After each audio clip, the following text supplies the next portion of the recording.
Op die fees van Saturnalia, toe ons lankal moeg was van steentjies gooi op die treetjies voor die selle. Optimus was Bredien reeds aangeklam. Hy het hulle omgebring, die Jood wat sê hy's koning. Man, toe het ons vlam gevat. Kai is die korte plikke doringtak daar by die muur. Ploedies die bochel Piet sou moet laat en lag. Maar hy staan stil. Toe slaan sy weer as om met een ou plat. Hy het stadig opgestaan. En wat kyk jy my aan of jy te bere is self is? Het sy weer eens gevra en hom sommer weer geslaan. Ons opperste was by Pilatus, moes bevele kry. Maar toe hy terugkom sê hy, dis die kruis vir hom.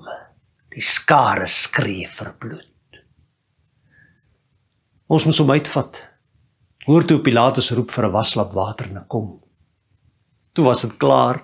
'n gawe van die gode in ons skoot. Ons kon Basilina speel om koning maak die dwaas en knieval voor 'n Jood. Die grap. Caius vleg van sy takke kroon en sit dit op sy kop. Sy weer is so ware purper kleed. Bring dit, gooi dit op sy skouers, skop hom dat hy struikel, grin ek. Koning, die is 'n imperator. Die boggelrig het weer gehoor, hy is profeet. Kom, Blindu, kom, vra wat hy weet of wie hom slaat gaat, haal die sweep, 'n koning moet toch ook getuchtig word. Ek laat nie op my wag nie. Gryp 'n riet en slaan hom oor sy kruis. Maar sy weer skree, gee hier, ek het hier betaal vir haar die kleed. Jy gaan dit renoveer. Trek dit eers uit. Hy kry my in die armbeet.